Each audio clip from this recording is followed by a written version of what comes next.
Hello everyone. Myself Dr. Sridhar, HOD, Department of Chemistry, Gurudev Academy. Today I am going to discuss the SSLC Model Question Paper 1 given by the Karnataka School Examination and Assessment Board. Here I am going to discuss the only chemistry part in the science.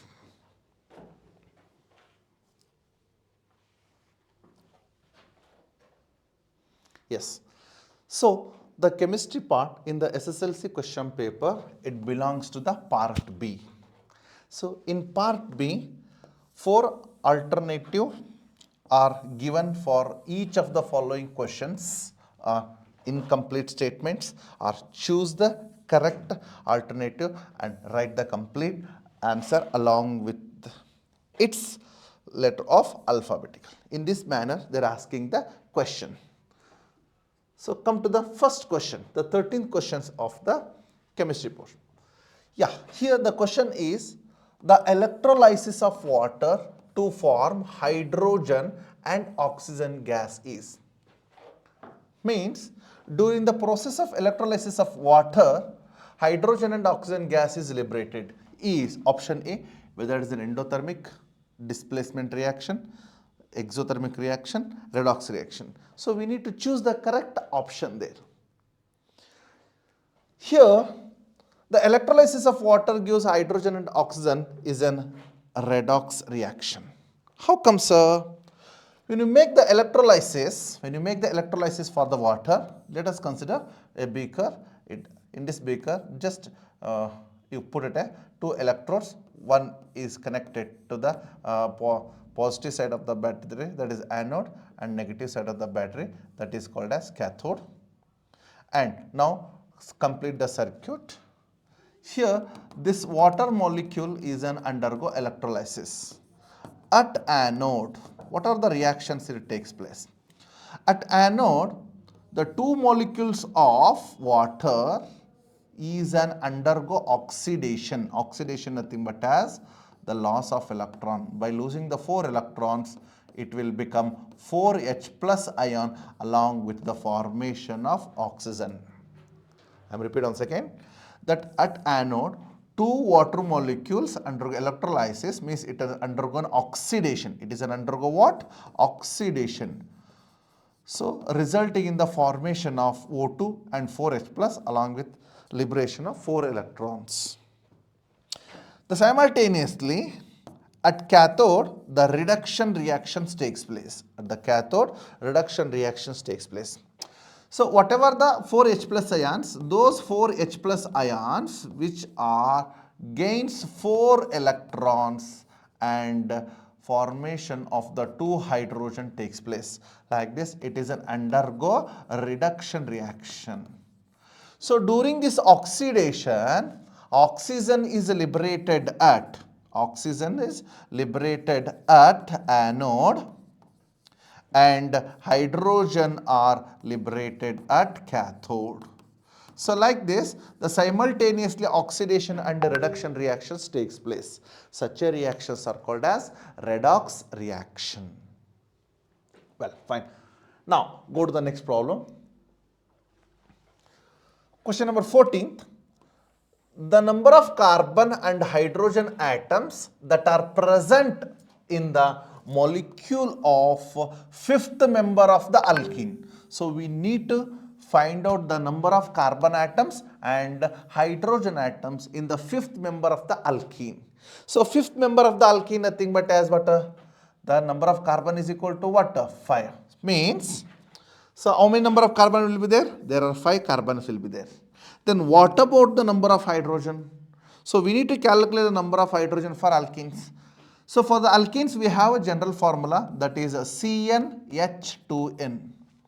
So already we know the number of carbon atom, that is 5th member of the alkenes nothing but as the 5th carbon atom, that is number of carbon atom is 5th, that is n is equal to 5, Then put the value into the formula CnH2n, C5H, 2 into 5.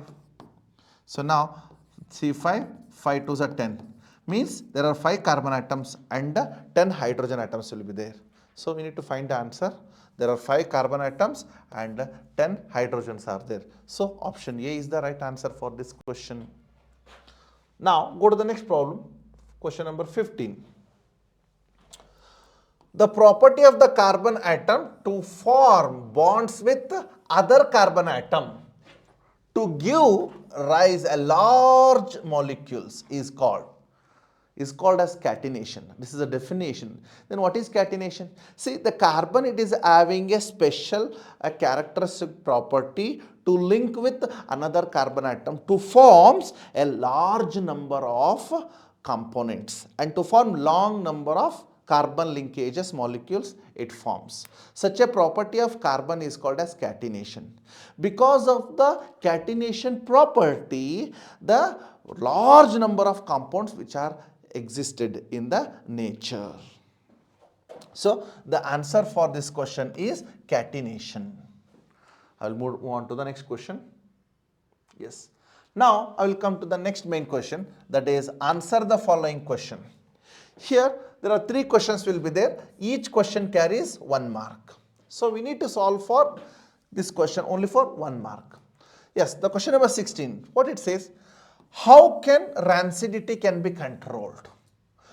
First, we should know what do you mean by rancidity. What do you mean by rancidity? The rancidity means when fatty acids or oils, when exposed to the air, then it is undergo oxidation. During the oxidation, these fatty acids or oils are undergo breakdown and to become it gives an unpleasant odor and bad taste it will give. Such a property of an oil or fatty acids are called as rancidity. Then, here how can you control this rancidity? This rancidity can be controlled by packing or closing those fatty acids or oils in a closed container, or else by supplying of or else by filling the oxygen we should close in a container, because nitrogen is a non-reactive gas. So these non-reactive nitrogen gas will protect the oil or fatty acid to formation of the rancidity. So simple answer we can write it for this one. Oils or fatty acids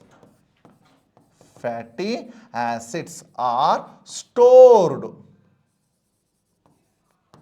in airtight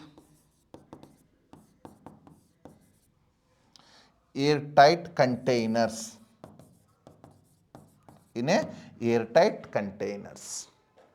Well, go to the next problem.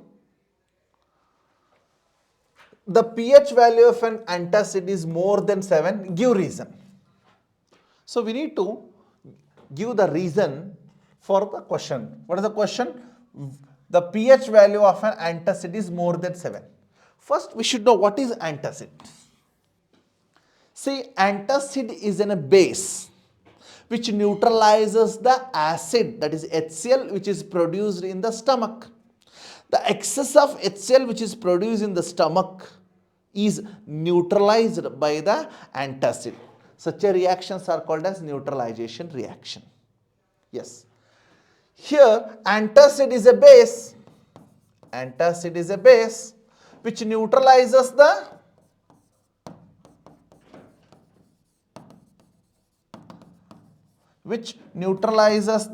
acid which is produced by the stomach during digestion.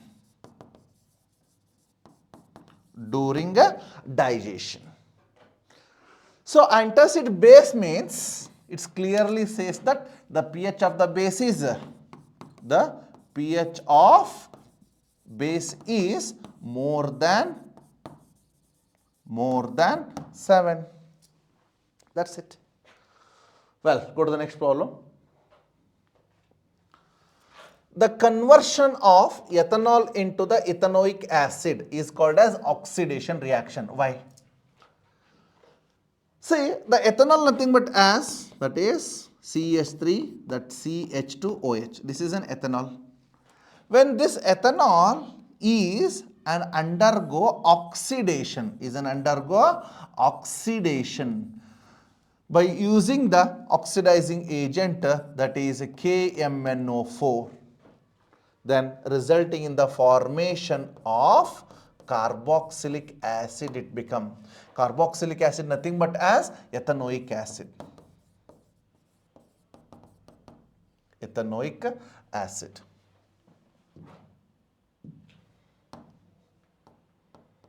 Yeah, ethanoic acid. Here what the process takes place? In this oxidation reaction, the removal of hydrogen takes place and addition of oxygen takes place. Just I am going to give the in detail reactions here.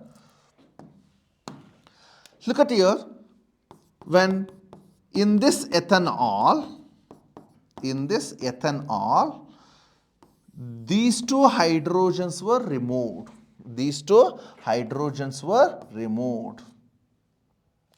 And instead of these hydrogens, the oxygen is